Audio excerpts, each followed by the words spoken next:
Scientific Bible and Big Bang. Scientific Bible and Big Bang. Faith and reason sing our song. Scientific Bible and Big Bang. Scientific Bible and Big Bang. Scientific Bible and Big Bang. Bible science all belong. Scientific Bible and Big Bang.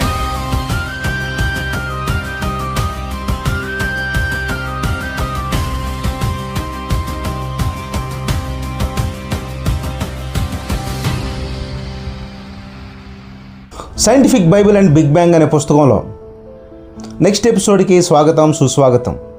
List of కంటెంట్స్లో 1 to 40 చాప్టర్స్లో ఏమున్నాయి అనే సంగతిని మీకు బ్రీఫ్గా తెలియచేశాను. 41st chapter the Bible and medicine, health, healing and anatomy. మరి Bible and healing, medicine, వీటి గురించి బైబిల్ గ్రంథం ఏనాడో మనకి తెలియచేసింది. గిలాదులో ఉన్నటువంటి ఆ బాంబు గురించి, మరి ఉన్నటువంటి మెడిసిన్ గురించి తెలియచేస్తున్నది. అలాగే అంజూరపు పండుతో చేస్తున్నటువంటి మెడిసిన్ ఒక హీలింగ్. దేవుడు రోగం వచ్చిన తర్వాత మనిషికి వైద్యం చేయటం కాదు, కానీ రోగం రాకముందే మనిషి హెల్తీగా ఎలా ఉండాలన్నదే దేవుడి యొక్క కోరిక. ప్రతి మనిషి ఆరోగ్యంగా ఉండాలి, ప్రతి మనిషి పర్ఫెక్ట్గా ఉండాలి, ప్రతి మనిషి హుషారుగా జీవించాలన్నదే దేవుని కోరిక.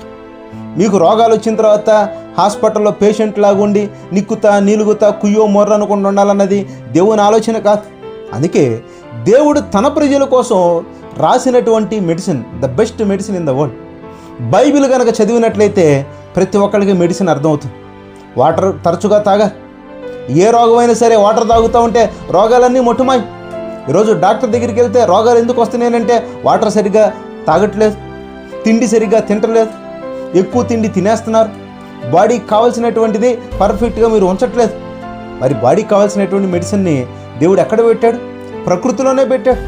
ప్రకృతిలోనే న్యాచురల్గానే నేచర్లో దేవుడు పెట్టి వాటిని కనుక మీరు పర్ఫెక్ట్గా ఒక డైట్గా ఫాలో అయితే మీ బాడీ మొత్తం ఆరోగ్యంగా ఉంటుందని చెప్పి దేవుడైనటువంటి యెహోవా వైద్యులకు పరమ వైద్యుడిగా అసలు ఏ రోగం అనేది మనిషి శరీరానికి రాకుండా దేవుడే పెట్టినటువంటి ఒక మెకానిజం.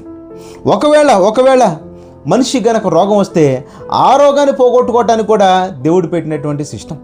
ఎలాంటి సిస్టమ్స్ గురించి ఈరోజు అనేక మంది అధ్యయనం చేసి వాళ్ళు నోబెల్ ప్రైజులు తెచ్చుకున్నారు. బైబిల్లో ఉన్న సంగతులను, బైబిల్లో ఉన్నటువంటి ఇన్స్పిరేషన్ని వాళ్ళు తీసుకుని ఈరోజు ప్రపంచానికి అనేకమైనటువంటి టెక్నాలజీస్ని వాళ్ళు అందించారు. ఈరోజు హ్యూమన్ అనాటమీ అండ్ ఫిజియాలజీ అని చెప్పి మనం చదువుతున్నామే. ఈరోజు మనిషి శరీరంలో ఉన్న ప్రతి భాగాన్ని అధ్యయనం చేసి చూస్తున్నాడే. కణం దగ్గర నుంచి మొదలుపెట్టి సెల్స్, టిష్యూస్, లోపల ఉన్నటువంటి మైటోకాండ్రియా, లోపల ఉన్నటువంటి న్యూక్లియస్, లోపల ఉన్నటువంటి డిఎన్ఏ, వాటన్నిటిని అధ్యయనం చేసి ఏం రోగం వచ్చింది, ఎలాంటి రోగం వచ్చింది, ఆ రోగం తగ్గాలంటే ఏం చేయాలి, వాడాల్సిన యాంటీబయాటిక్స్ ఏంటి, అలాగే ఫంగస్ వస్తే యాంటీ ఫంగల్స్ ఏంటి, ఎలా వాడాలి ఏంటి అని చెప్పి ఈరోజు మనిషి ఎంతో టెక్నాలజీలోకి వెళ్ళిపోయాడు. ఈ టెక్నాలజీ అనంతా, ఇన్ఫర్మేషన్ అంతా ఎక్కడి నుంచి తీసుకున్నారో తెలుసా? బైబిల్ గ్రంథంలో నుంచే తీసుకున్నారు. బైబిల్ గ్రంథంలో నుంచే తీసుకున్నారు. ఒక మెడికల్గా ఒక రోగం వస్తే అది తగ్గాలి అని అంటే ఏ వాతావరణం వాళ్ళు ఉంచాలి, ఎలాంటి హైజీన్ వాతావరణం వాళ్ళు ఉంచాలి. అలాగే సెల్ఫ్ క్యూరింగ్ కోసం దేవుడు పెట్టినటువంటి మెకానిజం. ఆటోఫాజీ అని చెప్పి ఈరోజు నోబెల్ ప్రైజ్ తెచ్చుకున్నటువంటి సైంటిస్టులు ఉన్నారే, వాళ్ళు ఎక్కడి నుంచి నేర్చుకున్నారు? బైబిల్లో నుంచే. బాడీకి దేవుడు ఇచ్చినటువంటి సెల్ఫ్ హీలింగ్ ప్రాసెస్. ఒక రోగం వస్తే ఆ రోగం తనంతట తానే తగ్గిపోయే ప్రాసెస్ని దేవుడే పెట్టాడే. ఇలాంటి వాటిని చెప్పి నోబెల్ ప్రైజ్ తెచ్చుకున్నటువంటి సైంటిస్టులు. మరి అలాంటి బైబిల్ దగ్గరికి మనం రావాలి. అందుకే దేవుడికి ఉన్నటువంటి పేరేంటో తెలుసా? స్వస్థపరచు యెహోవాను నేనే. I am the healer. స్వస్థపరచువాడను నేనే అని చెప్పి దేవుడు మనకు తెలియచేస్తూ ఉన్నాడే. మరి మోషే ద్వారా చెప్పబడినటువంటి ధర్మశాస్త్రంలో ఎన్ని మెడికల్ లాస్ ఉన్నాయి, ఎంతెంతో మెడిసిన్ ఉంది కదా. ఆ మెడిసిన్ మీరు ఎప్పుడన్నా చదివారా? వాటన్నిటినీ ప్రతి వాళ్ళు తెలుసుకోవాలన్నదే ఈ బుక్ యొక్క తాపత్రయం. మరి ఈ పుస్తకాన్ని చదవండి. చదవటమే కాకుండా దేవుడు మెడిసిన్కి ఇచ్చినటువంటి ఇంపార్టెన్స్ని మీరందరూ తెలుసుకోండి. ఈరోజు డాక్టర్లు అయిన ప్రతి వాళ్ళు మేము డాక్టర్లు అని చెప్పి కాళ్ళు ఎగరేసుకోవటం కాదు. వాళ్ళు డాక్టర్లు అవ్వటానికి ఇన్స్పిరేషనే బైబిల్ గ్రంథం. ఈ బైబిల్ గ్రంథం చెప్పినట్టుగానే వాళ్ళు నేర్చుకుని ఈరోజు టెక్నాలజీలు అభివృద్ధి చెంది ఈరోజు గొప్ప మనుషులుగా మారారు. ఇలా మారారు అని అంటే బైబిల్ ఇచ్చినటువంటి ఇన్స్పిరేషన్. గ్రీసు దేశంలో ఉన్నటువంటి హిప్పోక్రటీస్ అయినా, అలాగే రోమ్లో ఉన్నటువంటి గ్యాలెన్ అయినా, బ్లడ్ సర్క్యులేషన్ గురించి తెలియజేసినటువంటి విలియం హార్వే అయినా, అలాగే ఫస్ట్ వ్యాక్సిన్ డెవలప్ చేసినటువంటి ఎడ్వర్డ్ జెన్నర్, యాంటీసెప్టిక్ సర్జరీని కనిపెట్టినటువంటి Joseph Lister, germ theory of diseases, vaccines for rabies and anthrax వాటిని కనిపెట్టినటువంటి లూయిస్ పాస్చర్ అయినా సరే, అలెగ్జాండర్ ఫ్లెమింగ్ ఒక పెన్సిలిన్ని కనిపెట్టినటువంటి అలెగ్జాండర్ ఫ్లెమింగ్, యాంటీబయాటిక్స్ని తయారు చేసినటువంటి అలెగ్జాండర్ ఫ్లెమింగ్, అలాగే వాట్సన్ అండ్ క్రిక్ వీళ్ళు డిఎన్ఏ డబుల్ హెలిక్స్ స్ట్రక్చర్ని కనిపెట్టారు. అలాగే Robert Edwards, Patrick Steptoe first successful IVF అని ఒక టెక్నాలజీని తీసుకొచ్చి ఈరోజు ప్రపంచానికి అందించారు. ఇలా మెడిసిన్లో వాళ్ళు చేసినటువంటి సేవల అమోఘం. వీటన్నిటికి ఇన్స్పిరేషన్ బైబిల్ గ్రంథం. బైబిల్ చదివారు, బైబిల్లో నుంచి చెప్పారు. బైబిల్ అంటే ఏంటో ప్రపంచానికి తెలియచేసినటువంటి శాస్త్రవేత్తలు. అందుకే నేను ఎప్పుడూ చెబుతూ ఉంటాను, బైబిల్ తయారు చేసినటువంటి శాస్త్రవేత్తలు, బైబిల్ చదివి శాస్త్రవేత్తలుగా మారినటువంటి మహామహులు, బైబిల్ చదివి ప్రపంచానికి టెక్నాలజీ, ప్రపంచానికి మెడిసిన్, ప్రపంచానికి వైద్యం, ప్రపంచానికి ఏదైతే కావాలో మేలుకరమైన ప్రతిదాన్ని తయారు చేసింది బైబిల్ చదివినటువంటి శాస్త్రవేత్తలు. అందుకే బైబిల్ దగ్గరికి రండి, బైబిల్ని చదవండి. బైబిల్ చదివిన వాళ్ళందరూ మహామహులు అవుతారు, గొప్పవాళ్ళు అవుతారు. గొప్పవారిగా మీరందరూ మారాలి. దేవుడు చేసినటువంటి సృష్టి, దేవుడు చేసినటువంటి ప్రకృతి, ఆ ప్రకృతిని అధ్యయనం చేస్తూ నువ్వు సైన్స్ దగ్గర ఆగిపోయావు, కానీ ఆ సైన్స్కి మూలమైనటువంటి సైంటిస్ట్ అయినా ఆ దేవాది దేవుడి దగ్గరికి నువ్వు రావాలన్నదే మా తాపత్రయం, మా కోరిక. Chapter number 42, the Bible and mathematics, numbers, patterns and geometry. ఈరోజు మనం యూనివర్స్లో కనుక చదివినట్లయితే ఒక యూనివర్స్లో ఒక బ్యూటిఫుల్ అబ్జర్వేషన్ అదేంటో తెలుసా? Nature loves symmetry. సిమెట్రీ అంటే ఒక geometry. Left side right side ఒకేలాగా ఉండాలి. ఇప్పుడు నేనున్నాను, ఇక్కడ నుంచి ఒక లైన్ లాగా డ్రా చేస్తే లెఫ్ట్ సైడు రైట్ సైడ్ రెండు ఒకేలాగా ఉంటాయి. మనిషిలో ఏ మనిషినైనా తీసుకోండి, లెఫ్ట్ అండ్ రైట్ ఒకేలాగా ఉంటాయి. ఏ సింహానైనా తీసుకోండి, సెంటర్ లైన్లో డివైడ్ చేయండి, లెఫ్ట్ అండ్ రైట్ ఒకేలాగా ఉంటాయి. బ్యూటీ. అలాగే యూనివర్స్ మొత్తం, ప్రకృతి మొత్తం ఈ సిమెట్రీని లవ్ చేస్తూ ఒక ప్యాటర్న్ ఫాలో అవుతున్నది. ఈ ప్యాటర్న్లో నుంచే మనం చదువుతున్నటువంటి మ్యాథమెటిక్స్ అయినా, నెంబర్స్ అయినా, జామెట్రీ అయినా, ఇలాంటి సబ్జెక్ట్స్ అన్నీ బైబిల్ గ్రంథంలోంచి దేవుడు ఏర్పాటు చేసినటువంటి సిస్టమ్స్. ఎందుకనంటే in the beginning God created heaven and earth. దేవుడు ఆకాశాన్ని, భూమిని, అలాగే సమస్తాన్ని చేసినప్పుడే వాటిలో దేవుడు ఒక సిస్టమ్ని పెట్టాడు, ఒక నెంబరింగ్ని పెట్టాడు, ఒక జామెట్రీని పెట్టాడు, ఒక ప్యాటర్న్ని పెట్టాడు. సప్తరిషి, నక్షత్ర మండలాలు ఇవన్నీ కలిసి ఒకేలాగా ఉండాలని చెప్పి ఆ ప్యాటర్న్ని, ఆ షేప్ని పెట్టింది ఎవరు? దేవుడే కదా. ఈరోజు ఆకాశంలో మనం పైకి ఇచ్చి చూసినప్పుడు సప్తరిషి, నక్షత్ర మండలం అంటున్నావే ఒక కాన్స్టిలేషన్. ద గ్రేట్ బేర్ అని చెప్పి చెబుతున్నా ఒక కాన్స్టిలేషన్, ద ఓరియన్ అని చెప్పి చెబుతున్నా ఒక కాన్స్టిలేషన్. ఈ షేపులని పెట్టింది ఎవరు? దేవుడే పెట్టాడు కదా. కౌంట్ చేసి దానికి ఒక నక్షత్రాల నెంబరింగ్ ఇచ్చి ఆ నెంబరింగ్లో కూడా అదంతా ఒక ప్యాటర్న్లో పెట్టింది ఎవరంటే దేవుడే. నక్షత్రాలనే కాదు, ప్రతిదాన్ని, యూనివర్స్లో ఉన్న ప్రతిదాన్ని దేవుడు ఏం చేశాడంటే ఒక సిస్టమేటిక్గా ఒక నెంబరింగ్గా పెట్టాడు. అలాగే ఓడని చేయమని చెప్పినప్పుడు దేవుడు ఒక డైమెన్షన్ ఇస్తున్నాడు, ఇదిగో ఈ డైమెన్షన్స్లో చెయ్యి. దేవుడు చెప్పినటువంటి ఆ డైమెన్షన్స్తోనే ఆ రోజు నోవాహు ఒక పడవను తయారు చేస్తే ఈరోజు పెద్ద పెద్ద షిప్స్ వచ్చేసింది. ఈరోజు పెద్ద పెద్ద క్రూయిజ్ షిప్స్ వచ్చినాయి. వాటన్నిటిని చూసినప్పుడు మైండ్ బ్లాక్. ఇంత పెద్ద షిప్పా? ఒక పెద్ద అపార్ట్మెంట్ లాగా ఉంది, ఒక లగ్జరీ అపార్ట్మెంట్ లాగా. అలాగే పెద్ద పెద్ద కంటైనర్స్ని తీసుకెళ్తున్నటువంటి షిప్స్, వాటిని చూస్తే మైండ్ బ్లాక్ అయిపోతుంది. వాటన్నిటి వెనకాల నిర్మాణానికి ఉన్నటువంటి బేస్ ఏంటి, జాగ్రఫీ ఏంటి, దాని ప్యాటర్న్ ఏంటి అని అంటే దేవుడు చెప్పినటువంటి ప్యాటర్న్ చెప్పినట్టుగా వాళ్ళు నమ్మారు. నమ్మిన తర్వాత దాని ప్రకారం వాళ్ళు ఫాలో అవుతూ ఉన్నారు. ఇలా ఫాలో అవటం బట్టే ఈరోజు మనం చూస్తున్నటువంటి ఈ ప్రకృతిలో ఉన్న అందాలు, ప్రకృతిలో ఉన్నటువంటి టెక్నాలజీస్ చూసారా ఎంత గొప్పదో బైబిల్ గ్రంథం. అందుకే దేవుని దగ్గరకు ప్రతి వాళ్ళు రావాలి అండి. క్రీస్తు పూర్వం 2000 సంవత్సరాల టైంలో బాబిలోనియన్స్ అండ్ ఈజిప్షియన్స్ వాళ్ళు ఎర్లీ అర్థమెటిక్, జామెట్రిక్ వాటన్నిటిని వాళ్ళు ఏర్పాటు చేశారు. మరి పిరమిడ్ అనే ఒక స్ట్రక్చర్ చూస్తున్నాం.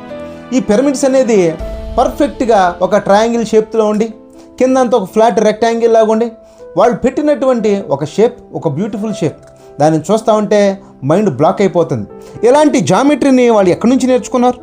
అలాగే మొదటి రాజులు 7వ అధ్యాయం 23వ వచనంలో సాలమన్స్ టెంపుల్, ఆ సాలమన్స్ టెంపుల్ కూడా ఉన్నటువంటి డైమెన్షన్స్, ఆ డైమెన్షన్స్ వాడే కదా ప్రపంచంలో ఎవరు ఏ టెంపుల్ కట్టుకున్నా కానీ ఈ మోడల్లో ఉండాలని చెప్పి ఆ మోడల్ని వాడుతూ ఉంది. ఈ నెంబరింగ్ ఇదంతా ఎవరిచ్చారు? దేవుడు పెట్టినటువంటి టైం.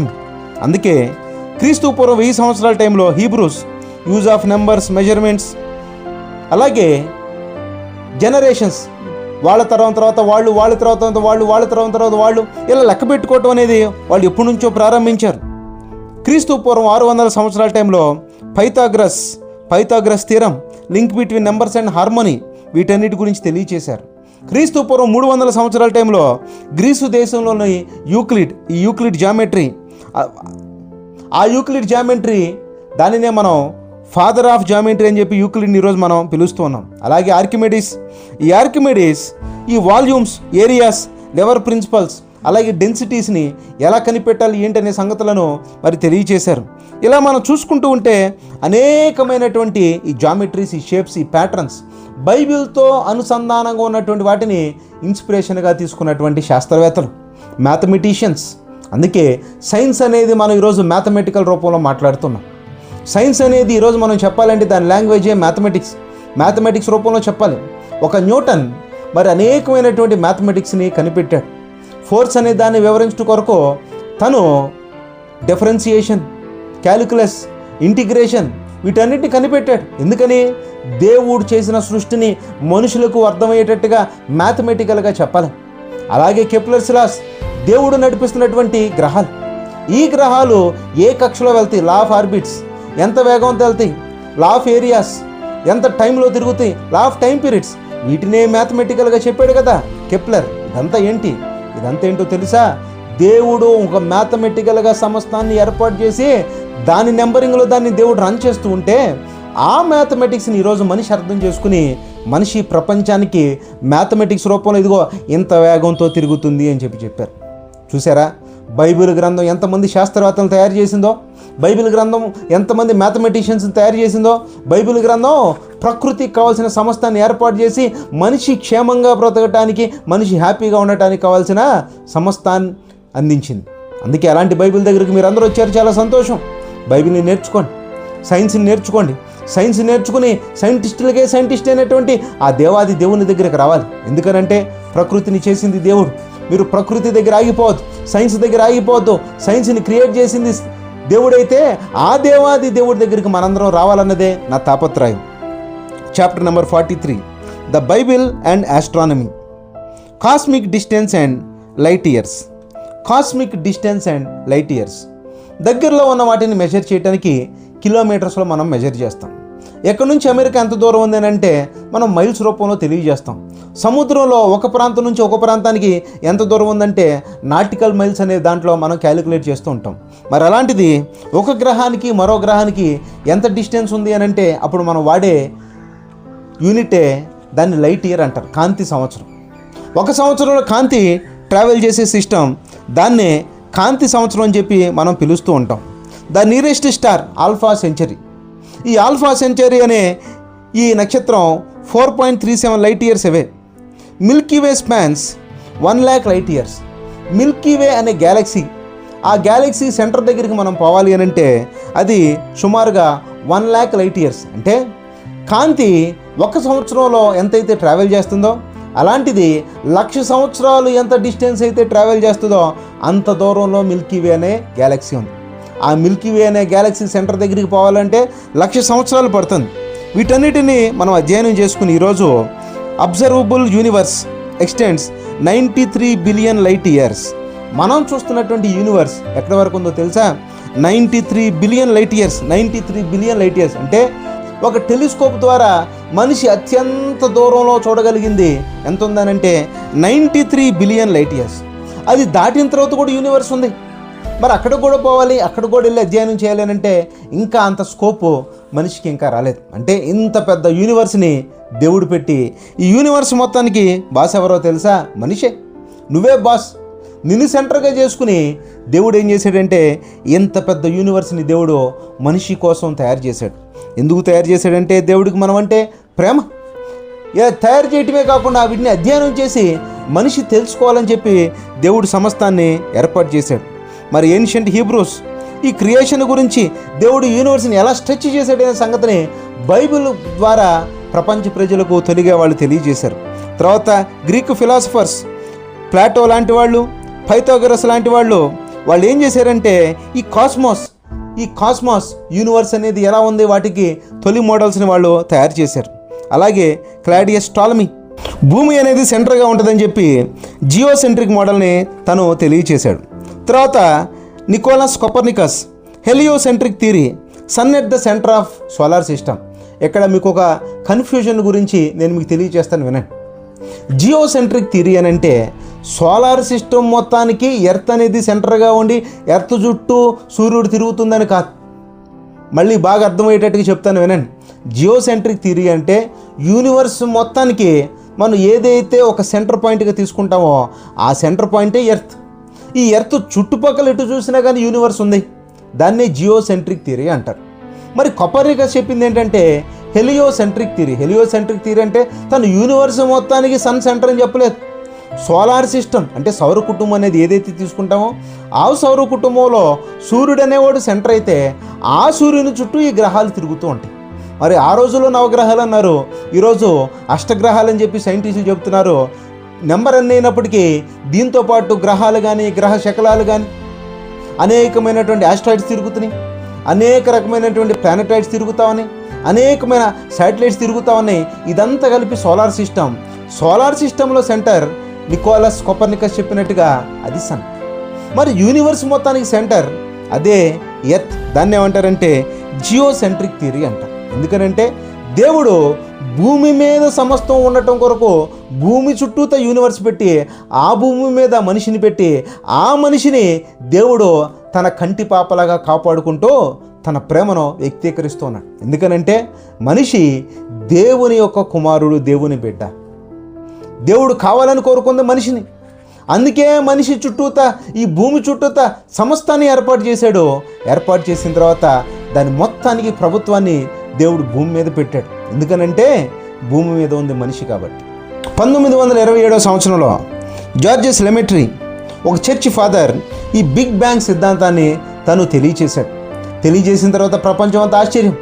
ఇన్ ద బిగినింగ్ ఒక ముద్దలాగా ఉన్నటువంటి ఈ యూనివర్స్ అక్కడి నుంచి ప్రారంభమై అక్కడి నుంచి అది ఎక్స్పాండ్ అయ్యి ఈరోజు మనం మన కంటితో చూస్తున్నటువంటి యూనివర్స్ లాగా మనం చూస్తున్నాం అనే సిద్ధాంతాన్ని తను ప్రపోజ్ చేశారు. తర్వాత Edwin Hubble discovered expanding universe అనేది ఎక్స్పాండ్ అవుతుందని చెప్పి మరి ఎడ్విన్ హబుల్ టెలిస్కోప్ ద్వారా ఈరోజు మనం అర్థం చేసుకున్నాం, ప్రూవ్ చేసాం. అలాగే పెంజిస్ అండ్ విల్సన్ వాళ్ళు CMB cosmic microwave background radiation దీని ద్వారా వాళ్ళు బిగ్ బ్యాంగ్ని వాళ్ళు ప్రూవ్ చేశారు. అలాగే హబుల్ టెలిస్కోప్, ఈరోజు హబుల్ టెలిస్కోప్ అనేది అంతరిక్షంలో ఉండి ఎక్కడో సుదూర ప్రాంతాల్లో ఉన్నటువంటి గ్యాలక్సీస్ని మనకి చూపిస్తున్నది. ఈరోజు మనం చూస్తున్నటువంటి గ్యాలక్సీస్ అన్నిటినీ వాటిని ఫోటో తీసింది ఎవరో తెలుసా? Hubble telescope. అలాగే లేటెస్ట్గా James Webb space telescope JWST. ఈరోజు మనం ఇలాంటి లేటెస్ట్ టెక్నాలజీతో ఉన్నాం. ఇవన్నీ మనం ఎందుకు చదువుతున్నామో తెలుసా?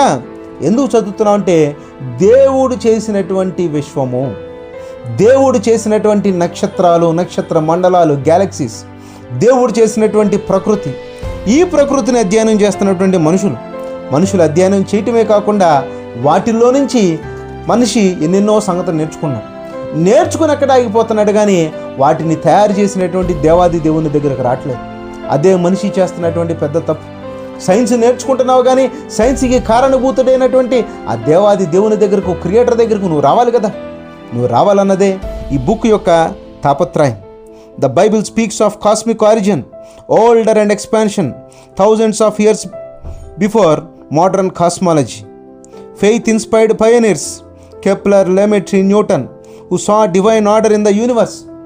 డివైన్ ఆర్డర్ని వాళ్ళు అధ్యయనం చేసి ఈరోజు మనిషి ఏదైతే నేర్చుకున్నాడో వాటన్నిటినీ కనిపెట్టి చెప్పింది బైబిల్ గ్రంథంలో నుంచి అనే సంగతిని ఈ పుస్తకం ద్వారా నేను మీకు తెలియచేస్తూ ఉన్నాను. Chapter number 44, the Bible and light, photons, reflection and refraction. ఈరోజు మనిషి ఆప్టిక్స్ అనే ఒక చాప్టర్ చదువుతున్నాడు. ఆప్టిక్స్ అంటే స్టడీ ఆఫ్ లైట్. ఈ స్టడీ ఆఫ్ లైట్లో కూడా లైట్ గురించినటువంటి అధ్యయనం చేస్తూ ఒకప్పుడు పార్టికల్ నేచర్ ఆఫ్ లైట్ అని, తర్వాత వేవ్ నేచర్ ఆఫ్ లైట్ అని, అక్కడి నుంచి మొదలుపెట్టి లేదు డ్యూయల్ నేచర్ ఆఫ్ లైట్ అని, అక్కడి నుంచి కూడా ఇంకా ముందుకు వెళ్ళిపోయి లైట్ ఈజ్ ఏ ఫోటాన్, ఒక ఎనర్జీ ప్యాకెట్ అని చెప్పి క్వాంటమ్ థియరీ ఆఫ్ లైట్ దాకా మనిషి వచ్చేసాడు. చాలా ఉన్నతమైనటువంటి సంగతులను నేర్చుకున్నారు. ఈ నేర్చుకోవటమే కాకుండా మరి ఈరోజు ప్రపంచంలో ఉన్నటువంటి మోడర్న్ టెక్నాలజీ మొత్తానికి మనిషి ఎంతో కృషి చేసి ఈరోజు గొప్పవాడిగా ఎదిగాడు. మరి ఇలాంటివి అబ్జర్వ్ చేయడానికి ఈ సైంటిస్టులు అనేకంగా కనిపెడుతూ ఉన్నారే.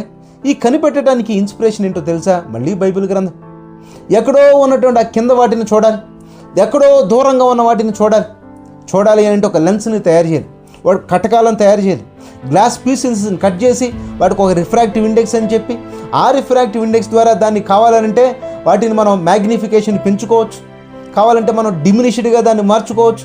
ఇలా మార్చుకునే సిస్టమ్ ఏన్షియంట్ నిమ్రోద్ లెన్స్ 750 BCలో మన వాళ్ళు అప్పుడు కనిపెడితే మరి మెసొపొటేమియా, ఈజిప్ట్ వాళ్ళు అప్పటి నుంచే వాడుతున్నటువంటి కటకాలు, లెన్సెస్. వీటితో పాటు మిర్రర్స్, ఆ మిర్రర్స్లో కూడా స్పెరికల్ మిర్రర్స్, ఈ స్పెరికల్ మిర్రర్స్లో కూడా కాన్వెక్స్ మిర్రర్స్, కాన్కేవ్ మిర్రర్స్ని ఆ రోజుల్లోనే వాళ్ళు తయారు చేసుకున్నారు. ఎక్కడో దూరంలో ఉన్న వాటిని చూడటానికి కాన్వెక్స్ లెన్స్ని వాడారు. అలాగే దూరంగా ఉన్న వాటిని దగ్గరగా మ్యాగ్నిఫై చేసి చూడటానికి కాన్కేవ్ లెన్సెస్ని వాడారు, కాన్కేవ్ మిర్రర్స్ని వాడారు. ఇలాంటి టెక్నాలజీని మనం ఎప్పటి నుంచో చూస్తున్నాం.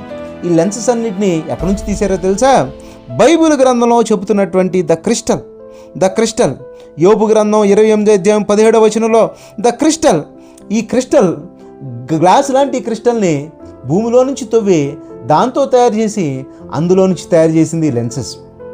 ఈ లెన్సెస్లోంచే మనం చూస్తున్నటువంటి నేటి తరంలో చూస్తున్నటువంటి టెలిస్కోప్స్ అయినా, మైక్రోస్కోప్స్ అయినా, ఎలాంటి స్కోప్స్ అయినా, ఇలాంటి గ్రేటెస్ట్ టెక్నాలజీలోకి ఈరోజు మానవాళి అడుగుపెట్టారు.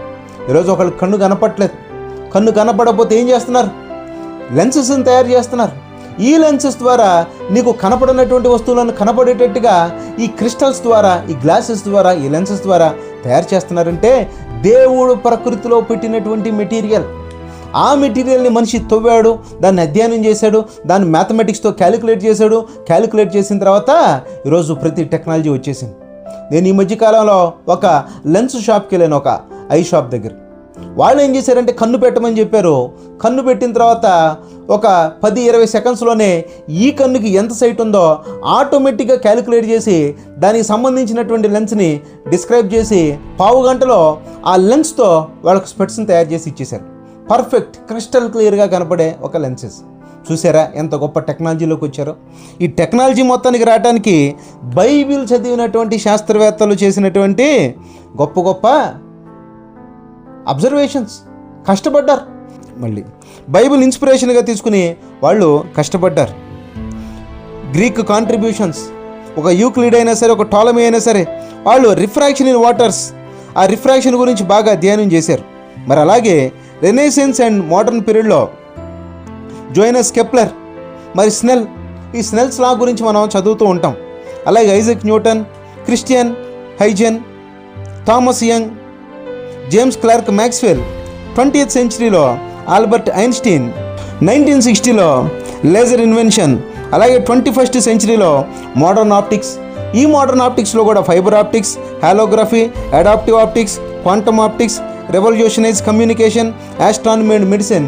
ఈరోజు మనం చూస్తున్నటువంటి ఆప్టిక్స్లో తారా స్థాయిలోకి చేరినటువంటి ఈ ఆప్టిక్స్, ఇవన్నిటినీ దేవుడు తయారు చేసినటువంటి లైట్, ఆ లైట్ని అధ్యయనం చేసినటువంటి మనుషులు అధ్యయనం చేసి బైబిల్ ఇన్స్పిరేషన్తో ప్రపంచం మొత్తానికి టెక్నాలజీని అందించారు. ఈరోజు నేను రికార్డ్ చేస్తున్నటువంటి ఈ మెసేజ్ అది నా ఫోను ద్వారా, ఆ ఫోన్లో ఉన్నటువంటి ఫ్రంట్ క్యామ్ ద్వారా అది లైట్ని క్యాప్చర్ చేస్తుంది. అలాగే ఈ సౌండ్ మొత్తాన్ని ఇక్కడ ఉన్నటువంటి మైక్రోఫోన్, ఇక్కడ పెట్టినటువంటి మైక్ ఈ క్యాప్చర్ చేసి సౌండ్ని ప్లస్ ఈ విజువల్స్ని రికార్డ్ చేసి అది మీకు అందిస్తుంది. చూసారా ఎంత పెద్ద టెక్నాలజీ? ఇవన్నీ కావాలని చెప్పి కోరుకుంది ఎవరో తెలుసా? దేవుడే. ఎందుకనంటే నేను మాట్లాడాలి, మీరు వినాలి, నేను సైన్స్ చెప్పాలి, మీరు వినాలి, నేను బైబిల్లో ఉన్నటువంటి దేవుని క్రియేషన్ గురించి చెప్పాలి, మీరు వినాలి, బైబిల్లో ఉన్నటువంటి గొప్ప సంగతులను, దేవుడు చేసిన గొప్ప నిర్మాణాన్ని, బైబిల్ గ్రంథంలో ఉన్న సైన్స్ని నేను చెబుతున్నప్పుడు మీరు వినాలని చెప్పి దేవుడు పెట్టినటువంటి టెక్నాలజీ. దేవుడు ఊరికినే పెట్టలేదు. ఎందుకనంటే తన పని జరిగించుకోవాలి, తన కార్యక్రమాలు జరిగించుకోవాలి, తన మాటలు వినిపించాలి, ప్రపంచం మొత్తాన్ని జ్ఞానాన్ని పంచాలి అని అంటే ఇలాంటి టెక్నాలజీని, ఒక ఆప్టిక్స్ అనే ఒక సిస్టాన్ని దేవుడు పెట్టి ఏం చేశాడో తెలుసా? మీరందరూ వినండి, నేర్చుకోండి. సైన్స్ చదువుతున్నటువంటి నీవు సైన్స్ దగ్గర ఆగిపోవద్దు. ప్రకృతి దగ్గర ఆగిపోదు. ప్రకృతిని క్రియేట్ చేసినటువంటి ఆ దేవాది దేవుని దగ్గరకు రావాలి. ఎందుకనంటే దేవుడు చేసింది ప్రతిదాన్ని ఒక మెజరబుల్గా, ఒక కౌంట్తో, ఒక పర్ఫెక్ట్ సిస్టంతో పెట్టాడు, జ్ఞానంతో పెట్టాడు, దానికి రూల్స్ పెట్టాడు. దేవుడు పెట్టిన రూల్స్ అది ఎప్పుడు ఫాలో అవుతానే ఉంది. స్నెల్స్ లా అని చెప్పి చదువుతున్నావే రిఫ్రాక్టివ్ ఇండెక్స్లో, అది స్నెల్ అని ఆయన కనిపెట్టాడు, కానీ అసలు పెట్టింది ఎవరు? రిఫ్రాక్షన్ ఇలా జరగాలని చెప్పి పెట్టింది ఎవరు? దేవాది దేవుడు పెట్టాడు. చూసారా ఎంత గొప్పగా దేవుడు పెట్టాడు? దేవుడు పెట్టిన దానిని మనం ఫాలో అవుతున్నాం. ఈ బ్యూటిఫుల్ యూనివర్స్ని మనం చూస్తున్నాం. అలాంటి దేవాది దేవుని దగ్గరకు మీరందరూ రావాలి. Chapter number 45, the Bible and sound, vibrations, waves and communication. The Bible and sound. Sound అనేది మీరు వింటూ ఉన్నారు. సౌండ్ మీ దగ్గరికి రావాలి అని అంటే మధ్యలో ఉన్నటువంటి ఎయిర్ పార్టికల్స్ వైబ్రేట్ అవ్వాలి. ఈ ఎయిర్ పార్టికల్స్ వైబ్రేట్ అవ్వాలి అని అంటే వైబ్రేషన్కి దేవుడు ఏం చేశాడంటే దేవుడే ఒక మెకానిజం పెట్టాడు. లాంగిట్యూడ్నల్ వేవ్స్ అని దేవుడు ఏర్పాటు చేసి ఒక దగ్గర నుంచి మరొక దగ్గరకు ఈ సౌండ్ ట్రావెల్ అవ్వాలి. అందుకే ఈ యూనివర్స్ మొత్తంలో ఎక్కడెక్కడైతే గాలి ఉందో, గాలి ఉన్న ప్రతి ప్రాంతంలో ఈ సౌండ్ ట్రావెల్ అవుతూ ఉంటుంది. ఈ సౌండ్ ట్రావెల్ అవటం గాలిలోనే కాదు, సాలిడ్స్లోనూ ట్రావెల్ అవుతుంది, లిక్విడ్స్లోనూ ట్రావెల్ అవుతుంది. ఎందుకు ట్రావెల్ అవ్వాలంటే ఒకరి మాట మరొకరికి వినపడాలి. ఒకళ్ళు చెబుతున్నది మరొకరు వినాలి. నేను చెబుతున్నటువంటి ఈ మాటలు మీరు వినాలి. దేవుడు చెప్పిన మాటలు మనిషి వినాలి. మనిషి వాటిని రాయాలి. రాసిన దాన్ని మనం చదవాలి. చదివిన దాన్నే తిరిగి అప్పచెప్పాలి. చెప్పిన దాన్ని మీరు వినాలి. వినుట వలన విశ్వాసము కలుగునని చెప్పి ఆ రోజు చెబుతూ ఉన్నారే. వినాలి వినాలి వినాలి. వినాలి అని అంటే సౌండ్, వినాలి అంటే సౌండ్. మరి పాడాలంటే మ్యూజిక్ ఇన్స్ట్రుమెంట్స్ని దేవుడే ఏర్పాటు చేశాడు. ఆ రోజుల్లో సితారాన్ని తీసుకుని వాయించేవాడు. ఎక్కడిది ఈ జ్ఞానం? ఆ రోజుల్లో ఒక స్ట్రెచ్డ్ మెంబ్రెయిన్ తీసుకుని దాని మీద డ్రమ్స్ కొట్టేవాడు. ఆ రోజుల్లో ఒక ఫ్లూటుని తీసుకుని ఆ హోల్స్లోంచి ఆ గాలి వస్తూ ఉంటే అందులోంచి మెలోడీ మ్యూజిక్. అప్పుడు ప్రారంభమైనటువంటి మ్యూజిక్ ఈరోజు ఒక ఎలక్ట్రానిక్ మ్యూజిక్స్గా మన దగ్గరికి వచ్చేసిందే. ఏ టైపులో ఎలాంటి మ్యూజిక్ కావాలో అలాంటి మ్యూజిక్ మన చేతిలోకి వచ్చేసిందే. ఇలాంటిదన్నిటిని ఎవరు పెట్టారో తెలుసా? దేవుడే పెట్టాడు. ఎందుకు పెట్టాడంటే మనిషి ఒకళ్ళ మాటలు ఒకళ్ళు వినాలి. దేవుని మాటలు మనిషి దగ్గరికి రావాలి. దేవుని గురించి చర్చించుకోవాలి. అలాగే దేవుని దగ్గరకు మనుషులు రావాలని దేవుడు ఏర్పాటు చేసినటువంటి ఈ సిస్టమ్. అందుకే ఈ సౌండ్ గురించి మనం చదువుతున్నప్పుడు హై పిచ్ అంటాం, లో పిచ్ అంటాం, యాంప్లిట్యూడ్ అంటాం, అందులో లౌడ్నెస్ అని అంటాం. అలాగే కొద్దిగా తక్కువలు ఉండే ఆ చిన్న సౌండ్ అని చెప్పి మనం చెప్పుకుంటూ ఉంటాం. పాటలు పాడేటప్పుడు మెలోడీగా పాడాలని చెప్పి మనం చెప్పుకుంటూ ఉన్నాం. అలాగే మ్యూజికల్ ఇన్స్ట్రుమెంట్స్లో కూడా విండ్ ఇన్స్ట్రుమెంట్స్ అని, స్ట్రింగ్ ఇన్స్ట్రుమెంట్స్ అని, స్ట్రెచ్డ్ మెంబ్రెయిన్ ఇన్స్ట్రుమెంట్స్ అని రకరకాల ఇన్స్ట్రుమెంట్స్ మన చేతిలోకి వచ్చేసినవే. ఇదంతా ఎవరో తెలుసా? దేవుడు పెట్టినటువంటి సిస్టమ్. ఈ సౌండ్ అనేది యూనివర్స్లో స్పేస్లో అనగా వ్యాక్యూమ్లో ట్రావెల్ చేయకూడదు. ఒకవేళ వ్యాక్యూమ్లో కనుక ట్రావెల్ చేస్తే ఏ మనిషి కూడా భూమి మీద బ్రతకలేదు. ఎక్కడో అవుటర్ స్పేస్లో సన్లో జరుగుతున్నటువంటి న్యూక్లియర్ ఫ్యూజన్ రియాక్షన్స్ ప్రతిరోజు న్యూక్లియర్ బాంబ్స్ లాగా ఇది పేలిపోతూ ఉంటే, పెద్ద పెద్ద సౌండ్లు చేస్తూ ఉంటే, ఆ సౌండ్ కనుక మనిషికి వస్తే మనిషి తట్టుకోలేడు. చెవులు పగిలిపోతే చచ్చిపోతాడు. కాబట్టే సౌండ్ ఓన్లీ మీడియంలోనే ట్రావెల్ చేయాలి, వ్యాక్యూమ్లో ట్రావెల్ చేయకూడదని చెప్పి మన వాతావరణం పైనంతా దేవుడు వ్యాక్యూమ్ పెట్టిన తర్వాత అంతరిక్షంలో జరుగుతున్నటువంటి ఆ సౌండింగ్ మన దగ్గరకు చేరనీయకుండా దేవుడు ఎలా కాపాడుతున్నాడో మీకు అర్థమైందా? అది దేవుడి ప్రేమ అంటే, అది దేవుడి గొప్పతనం. అందుకే అరిస్టాటిల్ దగ్గర నుంచి మొదలు పెడితే ఈ సౌండ్ గురించి, వైబ్రేషన్స్ గురించి వాళ్ళ అధ్యయనాన్ని ప్రారంభించారు. ఈరోజు సోనిక్స్ అనే ఒక సబ్జెక్ట్ ఉంది. ఈ సోనిక్స్ అనే సబ్జెక్ట్లో ఎంతవరకు వినాలి, ఏ రేంజ్లోపు మనం వినాలి, ఎంత ఫ్రీక్వెన్సీలో వినాలి, ఏ క్వాలిటీలో వినాలని చెప్పి ఈరోజు ఇంత అద్భుతమైనటువంటి సోనిక్ టెక్నాలజీ వచ్చిందే. ఎంత గొప్ప సోనిక్ టెక్నాలజీ! ఎక్కడో అమెరికాలో మాట్లాడే మాటలు ఎక్కడ కూర్చుని మనం వింటున్నామే. నేను చెబుతున్నటువంటి మాటలు, మా ఇంట్లో కూర్చొని చెబుతున్న మాటలు మీ ఇంట్లో కూర్చుని మీరు వింటున్నారే. ఈ సౌండ్ క్వాలిటీని వీటన్నిటిని తయారు చేసింది ఎవరో తెలుసా? సైంటిస్టులు. దేవుడు చెప్పినటువంటి సౌండ్ గురించి వాళ్ళు నేర్చుకున్నారు, విన్నారు, అధ్యయనం చేశారు. దాని ఫ్రీక్వెన్సీ, దాని యాంప్లిట్యూడ్ని అధ్యయనం చేసి ఒక బెస్ట్ క్వాలిటీ సౌండ్ని ప్రపంచానికి అందిస్తూ ఉన్నారు. జోసెఫ్ సేవియర్ ఎకాస్టిక్స్ అనే ఒక సౌండ్ని తను కాయిన్ చేశాడు. ఈరోజు మనం ఎక్కడ చూసిన ఎకాస్టిక్స్ అని చెప్పి మనం వింటూ ఉన్నామే. ఈ పదం అక్కడ ప్రారంభమైంది. ఇలా అనేక మంది వీటన్నిటి గురించి అధ్యయనం చేసి ప్రపంచానికి తెలియచేసి ఈరోజు మనం క్వాలిటీ సౌండ్ని వినే భాగ్యాన్ని మనకు తయారు చేశారు. ఇదంతా దేనికో తెలుసా? దేవుని మాటలను మనం వినాలి. దేవుని గురించి మనం మాట్లాడుకోవాలి, దేవుని గురించి మనం చర్చించుకోవాలి. అందుకే దేవుడి గురించి నేను మీకు చెప్తున్నాను, బైబిల్ గొప్పతనం గురించి చెప్తున్నాను. మీరందరూ వినండి. మీరు విని సైన్స్ దగ్గర ఆగిపోకుండా సైన్స్ని క్రియేట్ చేసిన క్రియేటర్ అయిన దేవుని దగ్గరకు రావాలన్నదే నా కోరిక.